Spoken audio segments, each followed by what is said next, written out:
There is something inherently interesting about unreleased parts. Is it the fact that some are in colors we shouldn't be building with? Or parts that were never meant to leave the prototype stage? These lost treasures have always fascinated me. I'm Paleozoic Bricks, and today I'd like to unbox an entire head mold that has gone unreleased and will never be released.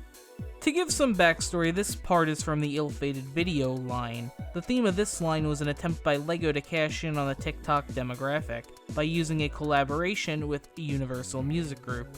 The theme was about bands that would play music using augmented reality. A failed collaboration with the Universal Music Group. That sounds awfully familiar.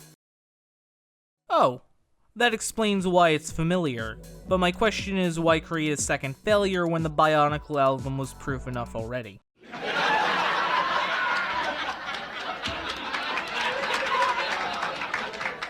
If you didn't know, LEGO has this absolute fascination with augmented reality, or rather, the fear of irrelevancy.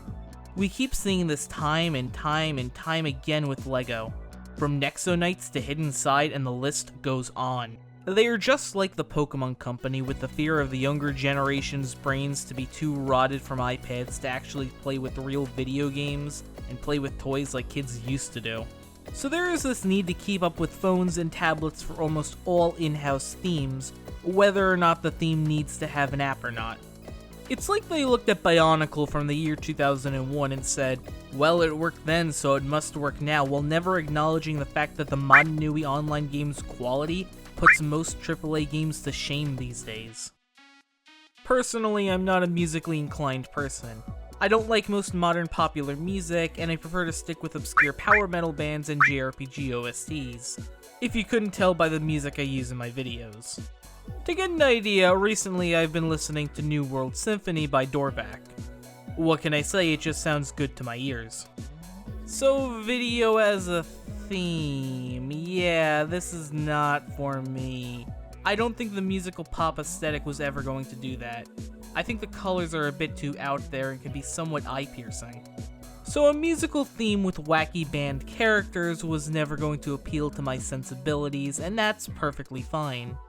There are plenty of people that love music. The BTS set is proof enough.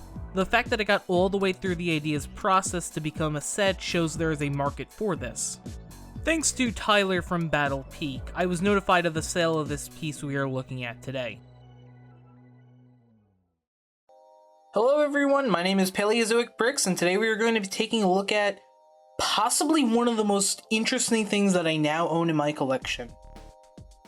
And I have to thank Obsidian Star of Battle Peak for showing me this, because right here, this is an unreleased LEGO head mold, and I can't wait to show it off to you guys.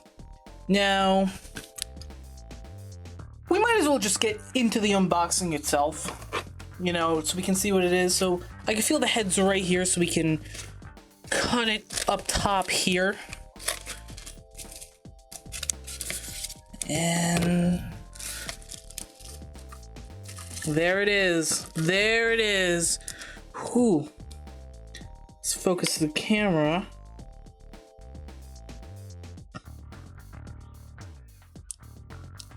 Let's take it out of the bag.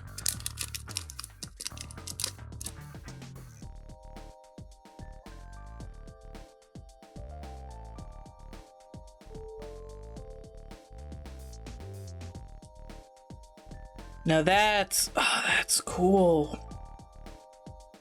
Now this is an unreleased head mold from the LEGO Vidiyo line. Now, if you know anything about LEGO Vidiyo, that got canceled incredibly quickly. So having an unreleased head mold in my collection, that's awesome. Oh my gosh, thanks to Obsidian Star for showing me that this eBay listing existed.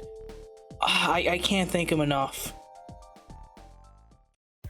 This is a Triceratops wearing headphones, so this was going to be part of the Dinosaur R&B band. Their stage was going to have a skate park theme. There's actually another head that escaped the factory, and it's of a Brachiosaurus. The proportions seem to be in line with the regular minifigure body, so no tall torso, like the Woody or Na'vi, but I feel that's expected. Getting back to the part I own, it has really nice colors. Green and purple will always be a great color scheme. For an unreleased part, the printing is actually pretty good. It seems that this was the final version, ready for a full release. The Triceratops head is definitely very cutesy, at least comparing it to what was a possibility for Chima, but that's what Vidiyo is about, so it serves its purpose excellently. The failure of LEGO Vidiyo is fascinating, because it led to the creation of so many molds that will never be used again. Or they might get a few recolors in before retirement altogether. We have seen the unicorn head in the Build a Minifigure station at LEGO stores. That dragon head is perfect for reuse and recolors. It's an interesting piece of LEGO history that is now going unreleased, but realistically, if it was getting a regular release, I probably would have skipped this, seeing how Vidiyo was cancelled before even reaching its second year of a presumed 3. It seems I'm not the only one uninterested. I wanted to thank you all for watching this video if you enjoyed it. I make informative content on LEGO as a whole on this channel. I'd strongly urge you to watch my Legends of Chima retrospective and any other videos now or in the future. Thank you all. Remember to like, comment, and subscribe. I'm Paleozoic Bricks.